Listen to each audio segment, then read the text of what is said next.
Bueno, estamos con Fernanda Boriotti, secretaria general de FESPROSA, lo leo para no equivocarme, y presidente de CIPRUS, que son todos los profesionales de la salud que se desempeñan en lo que son los efectores públicos. Y con Gustavo Teres, secretario general de AMSAFE Rosario, y lo planteábamos al inicio del programa, se viene un 2020 con varios puntos de interés para lo que son todos los trabajadores que se desempeñan en el Estado, ¿no? Que son paritarias, mejoras laborales. Hemos visto además en estos días muchísimos reclamos de gente que en el Estado, que es el que debe controlar, están hace 4, 8, 10, 11, con contratos. El Estado que después va a una empresa, a una fábrica, ¿usted tiene a gente en negro o no? Multa y tiene un plazo para regularizar. Bueno, en estos estados, y no es la excepción acá, la provincia de Santa Fe o la ciudad de Rosario, a nivel nacional también, son cosas que se reproducen. Por eso digo, se abre un 2020 con nuevas autoridades y la discusión de cosas que no se han saldado. ¿Cómo les va? Buenas noches. ¿Cómo estás? Ahí hay una... Y ambos, secretario general y secretaria adjunta de la CTA Rosario. También. Estamos llenos de títulos. No, porque para entender esto que... O para encuadrar esto que vos planteabas acerca de uno de los problemas más graves que tiene el mundo del trabajo y que heredan los gobiernos siguientes, pero que se viene profundizando. No es un tema que los estamos combatiendo, sino que se profundiza, que es la problemática de la precarización laboral, de todo el trabajo precario, de todo el trabajo por contrato. Sí, que además, digo, para que la gente entienda, digo, estás con contrato, no tenés aguinaldo, no tenés vacaciones, no tenés licencia por maternidad, no tenés obra social. Digo, me parece que todo lo que significa la seguridad social está totalmente ausente, no hay idea de futuro ahí. Vos no podés pensar en tu futuro porque es en el día a día. Lo dramático es que eso se dé en el Estado. Digo, estamos en fechas vinculadas al Día Internacional de los Derechos Humanos. Y estar el otro día, estar en estos días frente a la Secretaría de Trabajo, planteando el derecho al trabajo de personal que no le renovaron el contrato y que la cesantearon. De ahí pasabas, ibas en una marcha cultura, de cultura ibas a la Secretaría de Derechos Humanos. Digo, en todos los lugares reclamando por la estabilidad laboral, y a eso le tenés que agregar los empleos, los contratos que cesaron en municipalidad, y así de seguido, ¿no? Hablando del derecho al trabajo, ¿no? El derecho al trabajo, que es el derecho que permite construir otro derecho, porque sin derecho al trabajo no hay derecho a la seguridad social, no hay derecho a la educación pública, no hay derecho a la vivienda. Digo, se cercenan todos los otros derechos. Y eso es lo que se está reclamando. Y es el problema, es uno de los problemas nodales del momento histórico que nos toca transitar. Que el Estado lo violente es tremendo, porque de ahí para abajo, ¿quién va a cumplir la ley? Además, digo que el Estado, todos los estados que han venido en los últimos años lo han violentado. Lo han violentado, digo, por eso digo, hay una continuidad. No zafa ninguno. En eso hay continuidad histórica. En eso hay continuidad histórica. Ellos siempre, cada uno dice que son diferentes, pero en eso hay, y en todos los niveles de Estado, porque eso lo tenés planteado a nivel nacional, a nivel provincial y a nivel municipal. Y con continuidades históricas más allá de que hemos tenido que transitar un gobierno de ajuste, neoliberal como se lo define, etcétera, realmente muy feroz, de atacar muchísimo los derechos laborales. Ahora, este es un problema que se viene instalando desde el inicio de la democracia, con la herencia de la dictadura, y que se profundiza con Menem y nunca más se vuelve para atrás. No hay políticas profundas para combatir, políticas estructurales para combatir la precarización laboral, lo que se llama la tercerización laboral, todo lo que es los trabajos autónomos. Digo, el nuevo mundo del trabajo hace que haya 45-50%, fundamentalmente jóvenes y mujeres. Digamos, si hay algo que la precarización laboral y la desocupación tiene, es el rostro de los jóvenes y de las mujeres, que están cercenados de derechos. Digo, y vemos que la configuración del nuevo mundo del trabajo, las empresas estas, o Globo, estas de servicios que se han instalado, la uberización, para tomar un término general, y muchas de estas nuevas empresas que se van configurando, tienen como una de las señas de identidad ese tipo de trabajo. Sí, igual se les puede generar una normativa, ¿no? El Estado puede regular. Claro, que es la desregulación. Si no regula el Estado, exactamente. La lógica esa es la desregulación. Y que atraviesa América Latina, que atraviesa Europa, y que tiene un principal enemigo. Para esas patronales, el mejor sindicato es el que no existe. Fernanda, ¿la situación de los profesionales de la salud? Es similar, la precarización nos atraviesa en todos los niveles. Acá en la provincia de Santa Fe no hay pases a planta de los monotributistas, y los contratados, los monotributistas son a su vez más precarios que los que tienen un contrato ministerial. Desde 2013, septiembre de 2013 fue el último punto de corte, así que tenemos profesionales que hace 6 años, y no profesionales que hace 6 años están trabajando en negro, absolutamente en negro. ¿Y qué hacen qué? A ver, ¿están en los dispensarios, están en los hospitales? Están en todas partes, en centros de salud, en los hospitales, no solo en las guardias externas. Las guardias externas tienen por lo menos un 50% de sus médicos como monotributistas, pero también tenemos en otros servicios del hospital. ¿Por qué? Porque parte del proceso de ajuste que hizo el gobierno en la provincia, manejado absolutamente por economía, que realmente impuso su política frente a lo que es una política de salud, una política de desarrollo social, fue una imposición desde economía limitar los reemplazos, limitar las vacantes. Entonces tenemos gran cantidad de cargos de profesionales que se han jubilado, que han renunciado, que no están más y que no se han cubierto. Entonces, frente a la necesidad de cubrir esos espacios, se avanzó con precarización laboral, con más precarización laboral de la que traíamos en 2013. Así que es algo que no logramos que se termine, y hoy, frente a este cambio de gobierno, la incertidumbre que tienen gran parte de esos profesionales que están en programas de soporte, en distintos dispositivos, que no saben qué va a ser de su vida, de su futuro.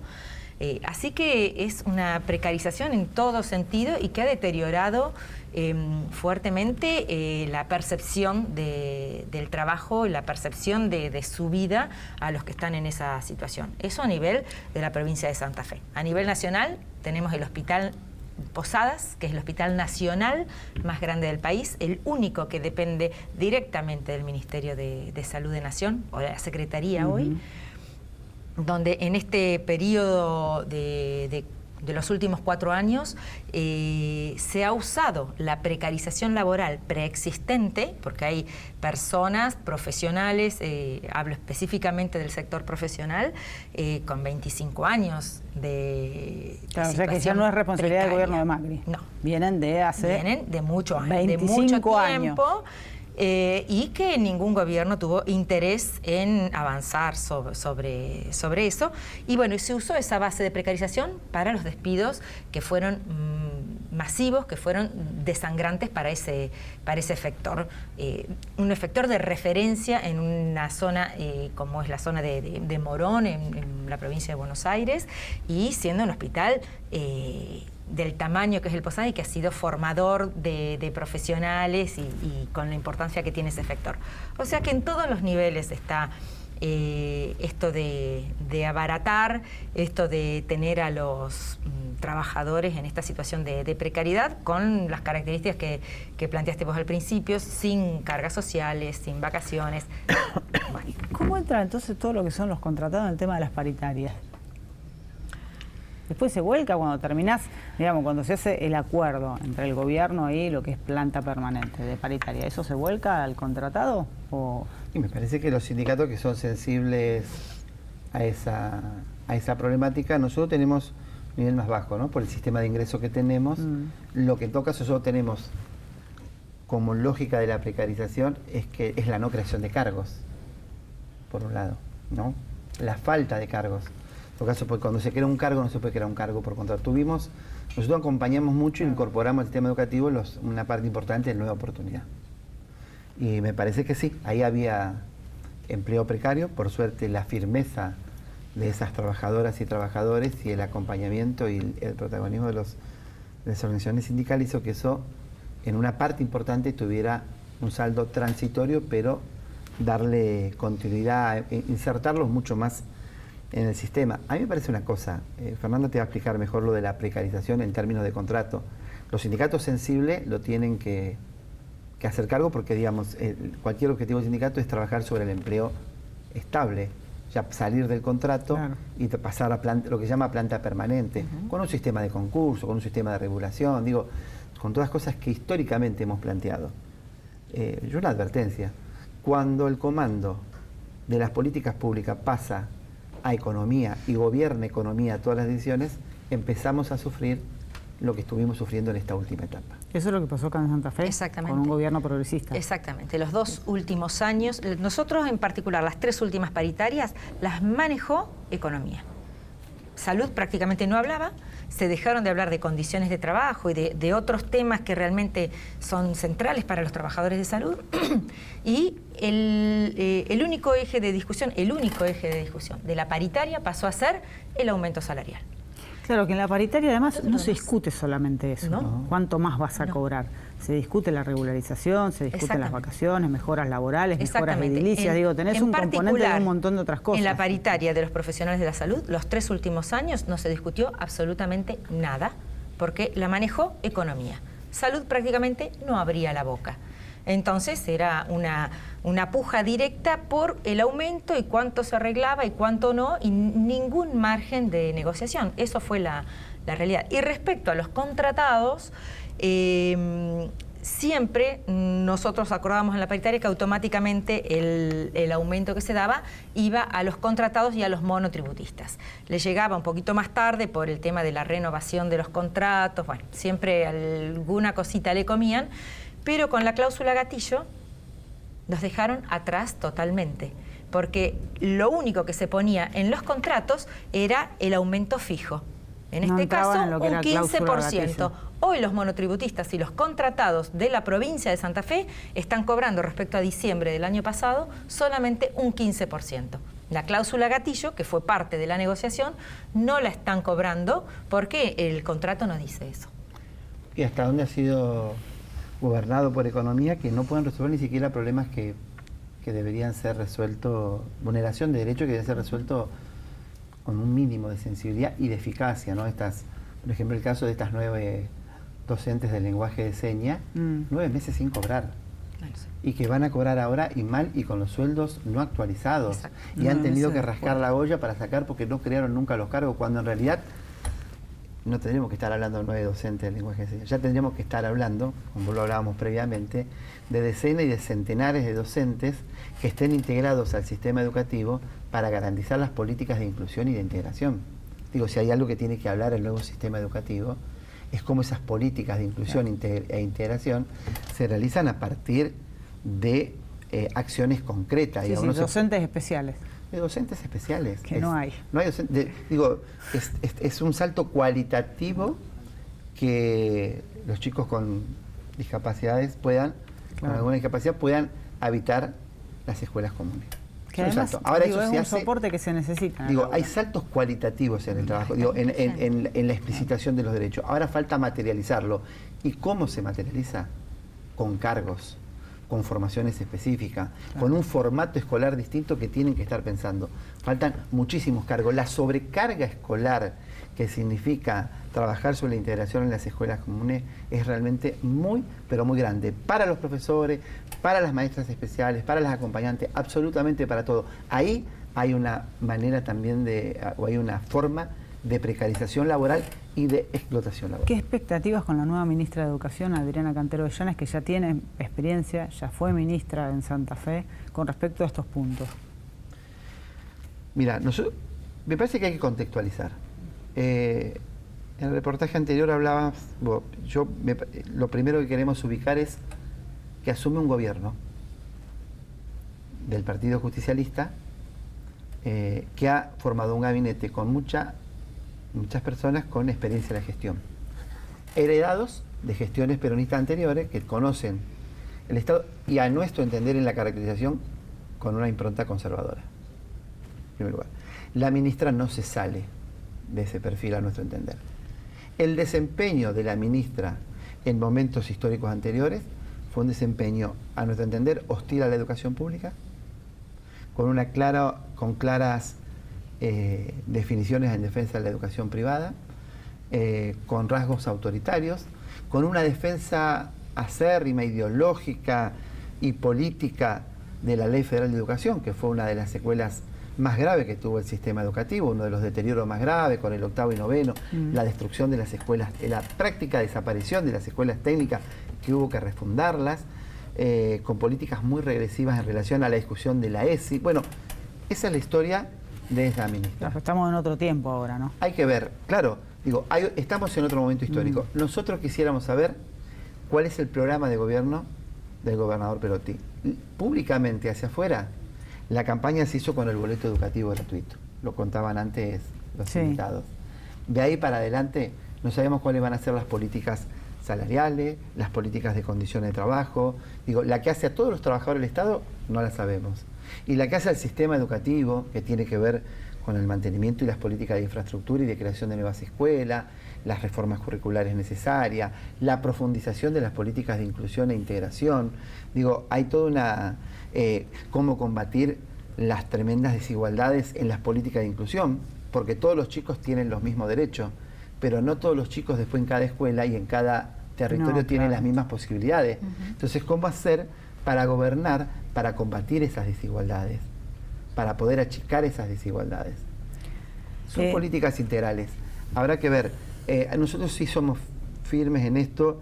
Nos preocupa porque la historia del peronismo siempre ha tenido una impronta de mucha connivencia con los sectores de la iglesia. Para nosotros, la educación en las escuelas, la religión en la iglesia y la separación del Estado y la iglesia. Me parece que claramente hay que fortalecer lo lo dice público, la Constitución también, ¿no? Fortalecer lo público y fortalecer el laicismo. Está bien, la Constitución lo dice. Después hay que ver si la tradición es otra. Claro. La tradición es otra. Exactamente. Vos sabés que eso... Y nosotros tenemos que claramente poder transformar esa tradición que no ha sido la mejor. Se habla de competitividad, que le falta competitividad al Estado, le falta competitividad a las industrias, empresas para poder volver a generar y a dar vuelta a la rueda de la economía. Y en el marco de esto que se dice, bueno, el Estado es muy grande. No, para nada. Digo, ¿la competitividad depende de la cantidad de empleados que hay? No, para nada. Después uno tiene que hablar que tiene que ser un Estado que tiene que estar al servicio de los intereses populares. Digo, ¿a quién se le puede ocurrir que sobran empleados? Te lo voy a devolver provocativamente. ¿A quién se le puede ocurrir que sobran empleados en cultura? Cuando nuestro pueblo necesita poder habitar mucho más los espacios culturales en todos los barrios donde los trabajadores de cultura puedan producir lo que son capaces de producir para que nuestro pueblo pueda valerse de eso y pueda ejercer el derecho a una cultura popular. Faltan trabajadores de la educación, faltan trabajadores de la salud. Hay que, en el mundo lo que está avanzando es una necesidad de avanzar en lo que se llama la política de cuidados, de la tercera edad, de todo lo que tiene que ver con las discapacidades. Digo, cada vez es mayor la cantidad de trabajadores de servicio y que el Estado se tiene que hacer cargo fundamentalmente en esas políticas. Por lo cual, la competitividad y la eficacia de un Estado se puede medir por la garantía de derechos, no por el tamaño, y por dónde se establecen las prioridades. Después, si uno piensa al Estado en ese formato del sketch de Gasalla, de muchos empleados públicos sin hacer nada, ese no es el formato real. ¿Que puede pasar? Sí, que puede haber algunos lugares minoritarios, pero ese no es el formato real. Lo que hay es centenares y miles de trabajadores del Estado que necesitan estar formados y que necesitan tener los recursos necesarios para que todas las políticas sociales se garanticen, porque fundamentalmente el Estado, ¿de quién se hace cargo? De los sectores más vulnerables. Digo, los sectores que tienen altos ingresos pueden valerse por su propio... Sí, en este marco, claro, ahí va otra cosa más, ¿no? Porque en el tema de la salud pública ha habido severos problemas, ha habido reclamos en general de la provincia, de los municipios, no solo de esta provincia, con respecto a vacunas, medicamentos oncológicos, medicamentos para HIV, preservativos. Digo, hay algunas cuestiones que parecerían básicas y sin embargo ha habido carencias que se soslayaron porque distintos estamentos del Estado también compraron, digo, ¿no? No manda el Estado Nacional, resuelve provincias, resuelve municipios. Algunas provincias, no algunas, todas, no todas. Según también la política de salud como política de Estado tenga cada una de las provincias. Eso ha sido heterogéneo. Bueno, la garantía que tendría que haber dado Nación en todo esto que vos nombraste y en insumos de determinadas características que también proveía Nación, hubo una retirada brutal desde la Secretaría de Salud. Ahora, qué loco digo, porque la prevención es más barata. No se entiende la ecuación. Bueno, sinceramente, ¿no? Prevenir es más barato poner una vacuna de sarampión que curarlo. Pero cuando en tu cabeza hay negocios y no que sea más barato algo. No, realmente los de compra de medicamentos y compra de vacunas, el negocio estaba ahí. Yo la verdad no sé por qué estuvo esa retirada. Supongo que hubo más plata para otras cosas y menos plata para lo que fue salud a nivel nacional, aunque también dicen que hay presupuestos subejecutados. La realidad es que lo que hizo el Ministerio de Salud o la Secretaría de Salud a nivel nacional fue, nosotros decimos, criminal. El haber dejado de proveer determinados medicamentos, el haber desmantelado servicios como fue el caso del Hospital Posadas, el no estar entregando vacunas, bueno, es una actitud criminal. Tenemos hoy el brote de sarampión no es solamente por merma de vacunas, sino es por una campaña antivacunas que existe hay una a nivel mundial. Sí. No precisamente es de los sectores más vulnerables. No. Bueno, o sea, hay una conjunción de cuestiones varias. Pero la política que tuvo el gobierno nacional, nosotros la consideramos criminal. En la provincia de Santa Fe, al ser unas pocas de las provincias que no adhirió al programa CUS, Cobertura Universal de Salud, que es un aseguramiento de la salud, no salud como derecho, hoy Día de los Derechos Humanos, no salud como derecho humano accesible a toda la población, no al que pueda pagar. Santa Fe, nosotros hicimos mucha resistencia para que Santa Fe no adhiriera a ese programa porque va en contra de lo que ha sido la política de salud de nuestra provincia. Eso también tuvo su costo. Claramente la amenaza de si no firmas, no te mando, fue más fuerte para Santa Fe en la realidad que para las otras provincias que sí adhirieron.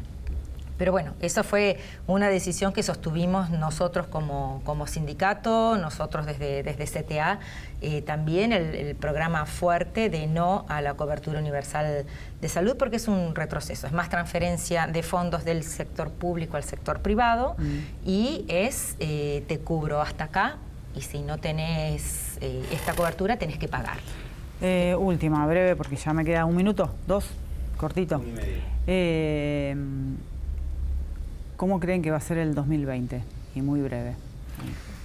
Mira, me parece que por un lado la gente tiene expectativa porque quiere librarse de una pesadilla.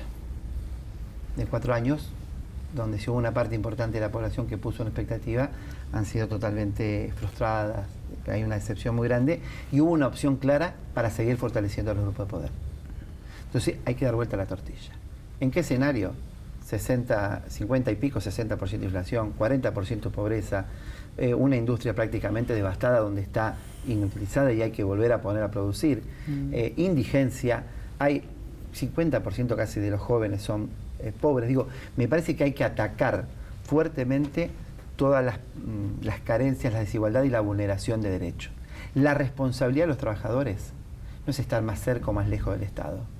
Es gobierne quien gobierne, apostar a la movilización social, apostar a un programa que permita que se recuperen derechos y que permitan la conquista de nuevos derechos. Me parece que ese es el mejor, y no discutir en qué, por lo menos para la CTA autónoma, no discutir cuál va a ser el lugar en el Estado que va a ocupar un sindicato, sino cuál es el protagonismo y la resolución de derechos que necesita nuestro pueblo. Un Estado fuerte, un Estado soberano necesita los mejores índices de educación pública, los mejores índices de salud pública, los mejores índices de cuidado de nuestros ancianos y de nuestros niños. Fernanda, breve. En el mismo camino. Nosotros estamos para garantizar derechos de los trabajadores, de la población, en el caso de salud, defender dónde estamos, lo que hemos avanzado las mujeres, y no estamos dispuestos a retroceder. esté quien esté adelante, nosotros reafirmamos nuestra autonomía y obviamente aplaudiremos cuando se aprueben determinadas leyes que nos interesan, aplaudiremos cuando el Ministerio de Salud vuelva a ser ministerio, pero también vamos a estar en la calle para todo lo que falte y para todo lo que no sea ir para adelante. Gracias por estar. Gracias a vos.